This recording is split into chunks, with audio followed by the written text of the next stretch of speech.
I know you wish things were different.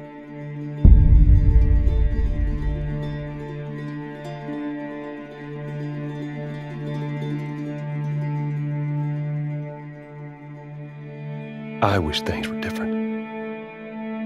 Ellie! But they ain't.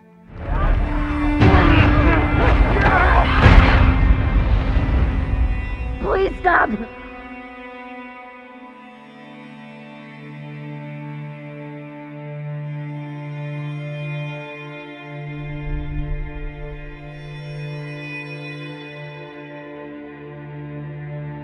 I'm leaving tomorrow. To do this smart, we'd be leaving Jackson vulnerable. So they just get to get away with this? How'd you find us? You can't stop this. I want what you want. But not at any cost.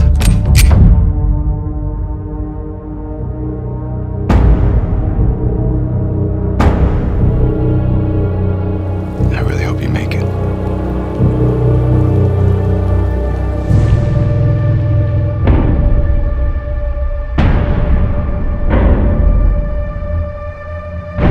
I have to finish it.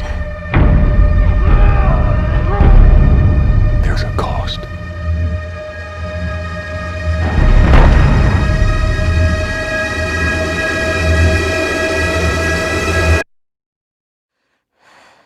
We could have killed you.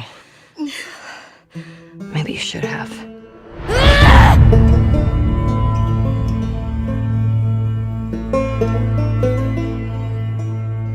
I'm Neil Druckmann, Vice President of Naughty Dog and the Director of The Last of Us Part 2. We're just a few weeks away from launch on June 19th, when the game will finally be in your hands. The wait has been long, and we're extremely grateful for your patience, especially now in the midst of these unprecedented and challenging times. We hope you're all taking care of yourselves and that you, your friends, and your loved ones are doing well. Because of these extraordinary circumstances, we can't be together in this final stretch and share the experience like we usually would. So today we're trying something different. Something we've never done before.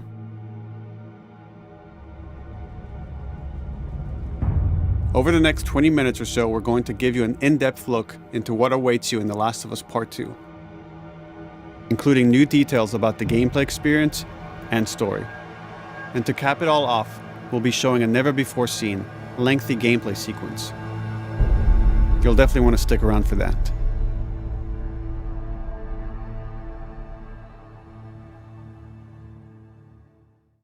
I don't know what happened. I was supposed to take her to the Fireflies and walk away. They were actually going to make a cure. The only catch, it would kill her. The Last of Us Part 2 picks up Ellie and Joel's story several years after the events of the first game. Ellie and Joel have settled in Jackson, Wyoming, amongst a thriving community of survivors. With the threats of the world kept outside the town's walls, Jackson has been able to find relative peace and even stability. Ellie is now 19, lives on her own, and has been able to forge lasting relationships within the community. Scale of 1 to 10, how would you rate our kiss from last night?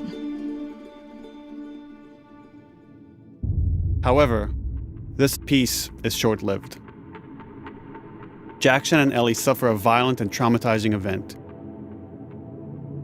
Ellie sets off back into the treacherous outside world in search of retribution and justice. Her journey will take her to new parts of the country previously unexplored in The Last of Us. The story spans multiple seasons and climates, from the snow-capped mountains of Jackson to the lush Pacific Northwest. Each introduces a wide range of exterior and interior environments for you to navigate and explore, rendered in meticulous detail and unprecedented scale with the latest iteration of the Naughty Dog engine. Our goal was to make these environments not only beautiful, but feel as grounded and authentic to the cities they're based on as possible. Much of the story unfolds in what remains of Seattle, a massive former quarantine zone. Its locales are incredibly diverse, spanning a dense city center with a skyline of towering high-rises to the beautiful suburbs and stormy waterfronts that surround it. The city exhibits drastic shifts in architecture, elevation, and weather. And with Part 2, we've introduced new traversal mechanics that afford greater exploration and ways to navigate threats. Ellie is not only able to climb and jump over gaps, but she can use ropes to scale vertical terrain or swing over obstacles, allowing you to discover new areas, resources, and side narratives. These more open environments also create new strategic considerations in combat, whether it's to get the jump on enemies or bypass them entirely. The Last of Us Part 2 features some of the largest environments we've ever created. Horseback riding will allow Ellie to quickly cover some of these expansive terrains. Some streets are so flooded that a boat is required to navigate them. However, the world of The Last of Us is as lush and inviting as it is deadly. As Ellie uncovers the path to finding those who have wronged her, she must face the many threats of this unknown city. In the wake of the pandemic and the fall of the quarantine zone, Seattle has become a war zone, where two warring factions find themselves in an ongoing conflict for territory and resources. One of these groups is the Washington Liberation Front, otherwise known as the WLF. The WLF are a militia group that began as resistance to the military occupation of Seattle and eventually wrestled control of the city from them. They are highly trained, organized, and well-equipped with weapons they stole from the army. They occupy much of the city, imprisoning or killing trespassers on sight. Hey, we got another trespasser, a girl. Did you see her?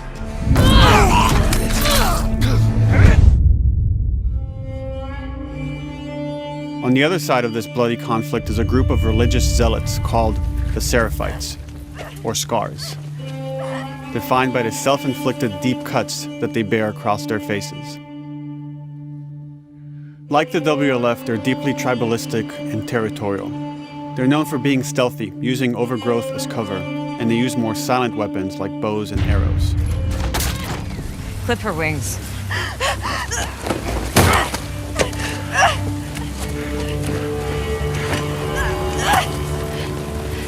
But beyond this conflict among survivors, the threat that originally brought the world to its knees is very much present. Every human is in danger of falling victim to the infected. There are the recently infected runners, who are more numerous and aggressive in this game. The blind but extremely deadly clickers, and the stalkers, who sneak and hide until they're ready to attack, surprising their victims with extreme agility and brutal violence. The Last of Us Part 2 introduces new stages of infected, such as the Shamblers. Large, heavily armored enemies that are covered in pustule. Upon getting close to you, they expel a corrosive spore cloud that burns its victims. But our most terrifying and lethal new forms of infected will have to wait until you play the game for yourselves.